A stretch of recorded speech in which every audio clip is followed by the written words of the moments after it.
Hello everyone, Sucharitas ওয়ার্ল্ডে তোমাদের সবাইকে অনেক অনেক অভিনন্দন আর ভালোবাসা জানিয়ে আজকের ভিডিওটা শুরু করছি। আশা করছি তোমরা সবাই ভালো আছো আর আমিও ভালো আছি। চলে এসেছি একটা নতুন ভিডিও নিয়ে। আর ভিডিওটা দেখে তোমরা বুঝতেই পারছো এটা ছিল আমার স্বাদের দিনকার ভিডিও, যেদিন আর কি আমার 7 মাসের স্বাদ দেওয়া হয়। দিনটি ছিল 31শে জানুয়ারি। যদিও আমার ভিডিওটা পোস্ট করতে একটু দেরি হয়ে গেল, কারণ আমি স্বাদের দুদিন আগে বাড়িতে এসেছিলাম, তারপরে এটা ওটা কাজের জন্য ব্যস্ত হয়ে গিয়েছিলাম।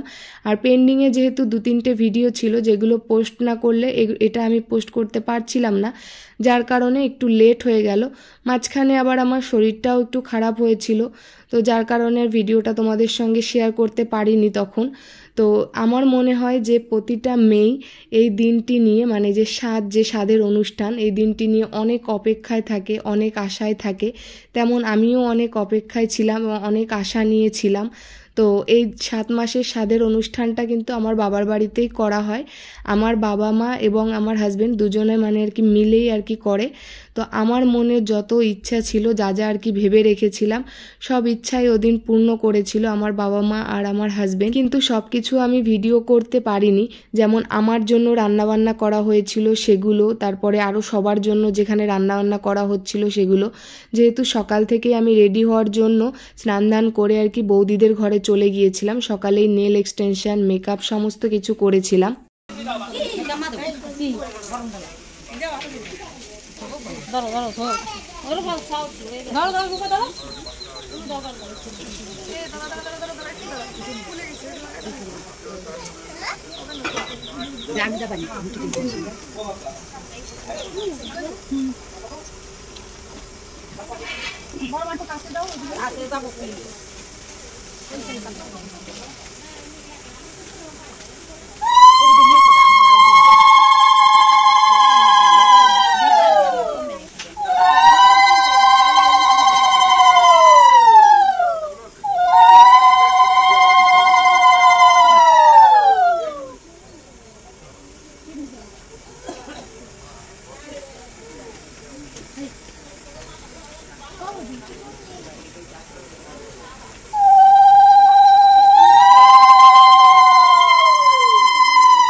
আর এখানে এই যে আমি রেডি হয়ে বসে পড়েছি, আর যেগুলো নিয়ম কানুন ছিল সেগুলো শুরু হয়ে গেছিল। তো আমাদের মধ্যে প্রথম 5 জন থাকে একজনকে একজন ধরে থাকে, দেখতেই পাচ্ছ। তো সেই 5 জনের ভেতরে একজন আগে আশীর্বাদ করবে, তারপরে অন্য সবাই আশীর্বাদ করবে। তো প্রথমে ছিল আমার বড় জেঠিমা ধান দুব্বা দিয়ে আশীর্বাদ করলো। তারপরে যে ঠাকুমা হয় সম্পর্কে, ঠাকুমা আশীর্বাদ করলো। তারপরে যে এখানে আমার মা আশীর্বাদ করছিল। তো ভিডিও তো আমি করিনি, ভিডিও আমার বান্ধবী প্রিয়া ছিল আর আমার হাজবেন্ড। তো যেগুলো ভিডিও করেছে সেগুলোই তোমাদের সঙ্গে শেয়ার করছি। আর এখানে এই যে আমার মামি আশীর্বাদ করছিল।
আর এখানে এই যে আমার দিদা আশীর্বাদ করলো, দিদার পরে আমার জেঠিমা আশীর্বাদ করছিল।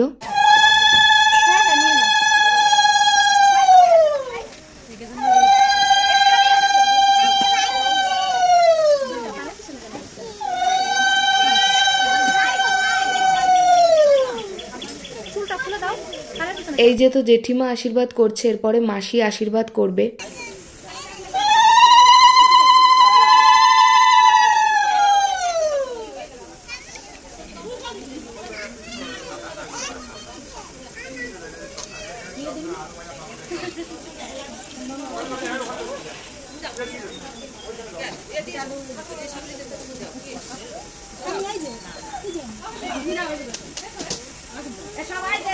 না পাশে বসবে একটু দেরি দেরি একসাথে বসতে পারবে না একসাথে বড় কি শাক খাই কি হয়েছে খাইছো খাইছি শুনি দাও না নেই আমাকে একটু ফটো কর বা মেল দি দাও আমাদের দিয়ে দাও এই যে বাবা এই যে টাকা এই যে ওই যে মাসি মাসি এই যে দেখো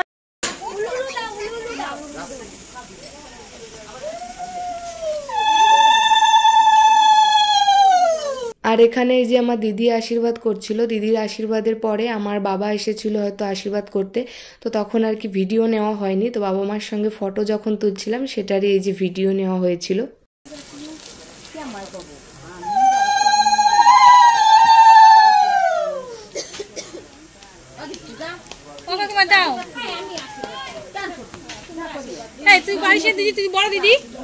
তারপরে এখানে এসেছিল আমার মেজো পিসির মেয়ে দিদি, দিদি আশীর্বাদ করলো। দিদির আশীর্বাদের পরে এসেছিল আমার মেজো জেঠি, এই যে মেজো জেঠি আশীর্বাদ করলো।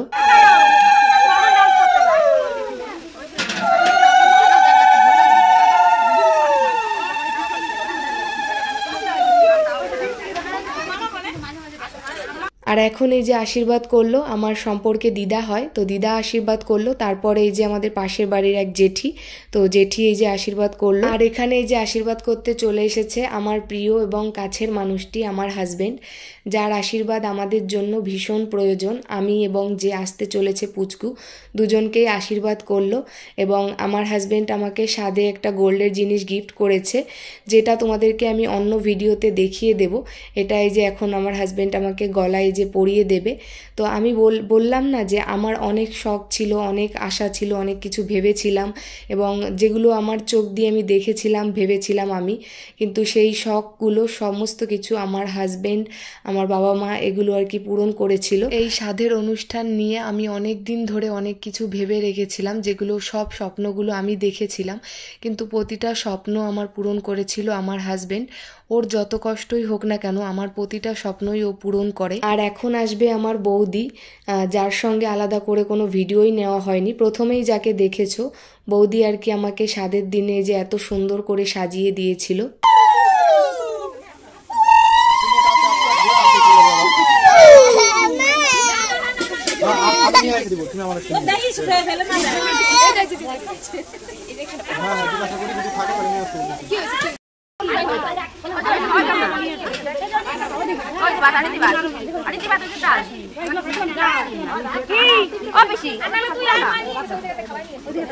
এই জায়গায় ক্যামেরার দিকে তাকাও, এই যে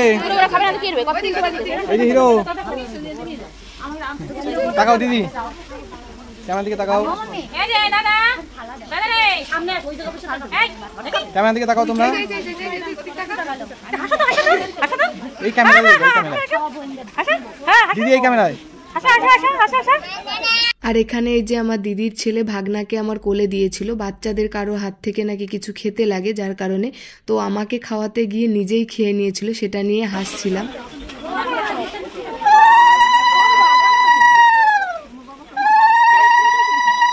এই হচ্ছে আমার ঠাকুমা। তো ঠাকুমাকে প্রথমে আমি জিজ্ঞাসা করছিলাম আমি কে, তো ঠাকুমা চিনতে পারছিল না, যার কারণে নিজের অজান্তেই চোখে আর কি জল চলে আসে। তারপরে এই যে আমার মামা এসেছিল আশীর্বাদ করতে।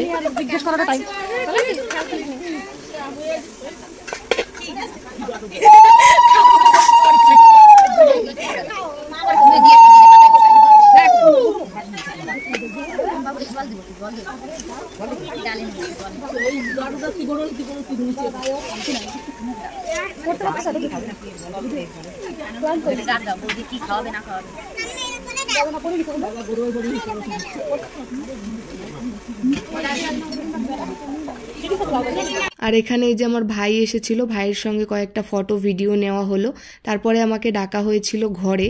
সাধের যে স্পেশাল জিনিসটা, মানে একটা খেলা থাকে, একটা নোড়া আর একটা প্রদীপ ঢাকা থাকে, তার ভেতর থেকে যে কোনো একটা ওঠাতে হয়, তো সেই খেলাটার জন্য ডাকা হয়েছিল। দেখো আমি কোনটা তুলি। আর এই যে আমাদের গপুকেও নতুন ড্রেসটা পরানো হয়েছিল। তোলাটা মুশকিল হয়ে যাবে, জানার উপর চলে গেলে হবে না।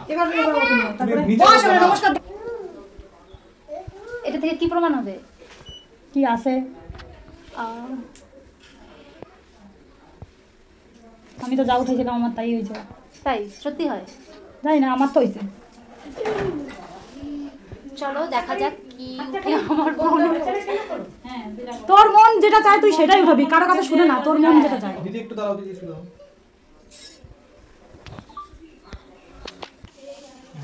উঠা চলো কি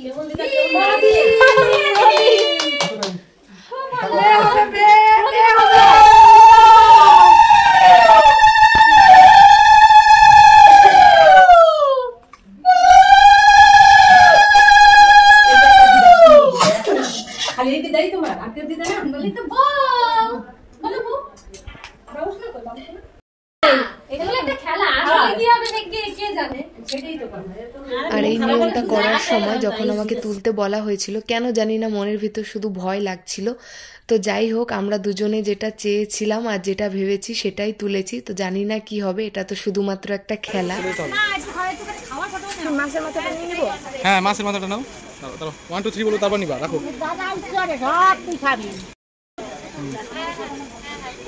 বড় বড় চুপ করে দাঁড়াও, দাঁড়াও, আরেকবার নিচে নাও, একটু খেতে দাও। 1 2 3 বলবো, হাত নিয়ে নাও, হাত নিয়ে নাও। হ্যাঁ, খাও খাও খাও খাও। হ্যাঁ,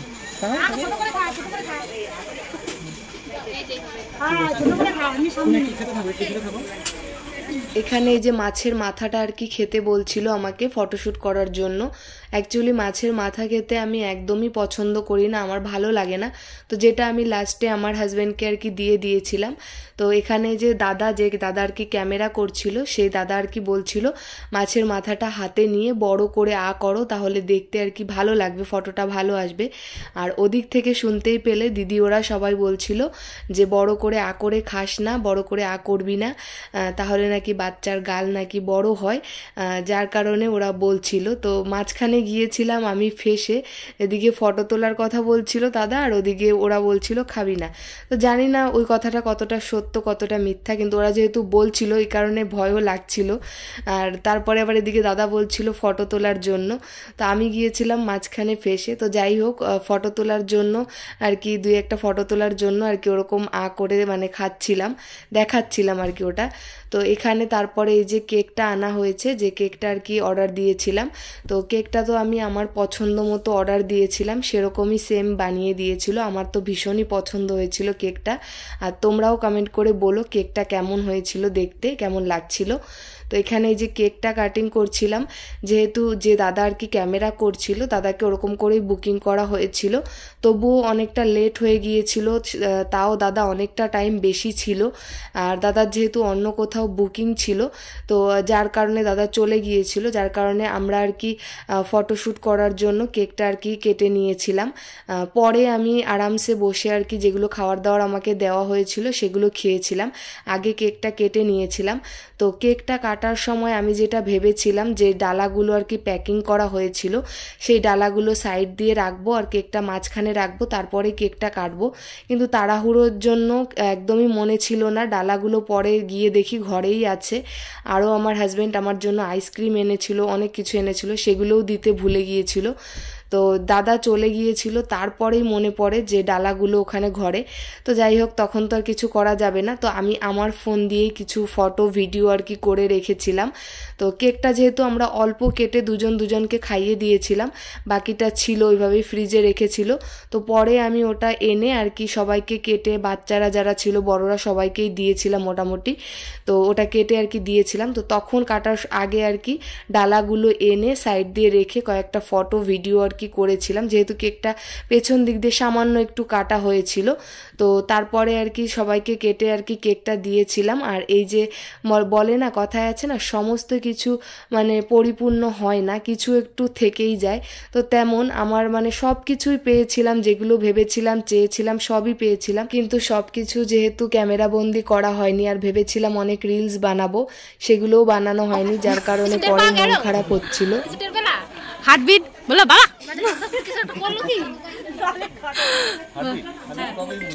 না এখন তো খাইনি না, এখন কারা ফোন করছি, আমি একটু শুটে আছি।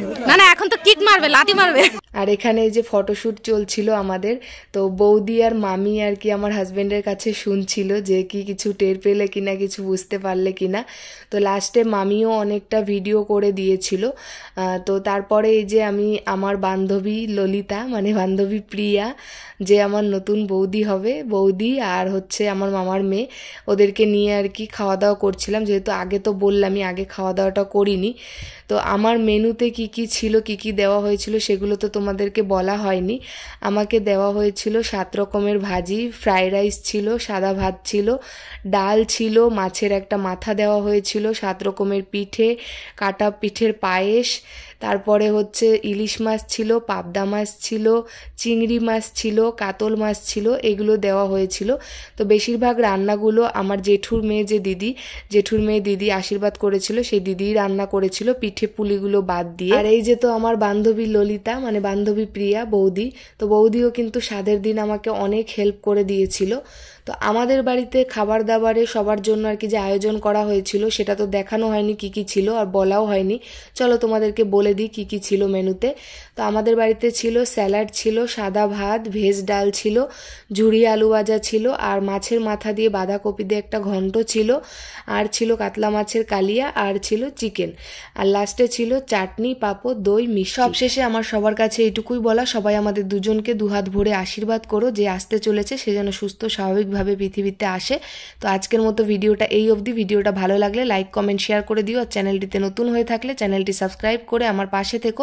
দেখা হচ্ছে নতুন কোনো ভিডিওতে, সবাই ভালো থেকো।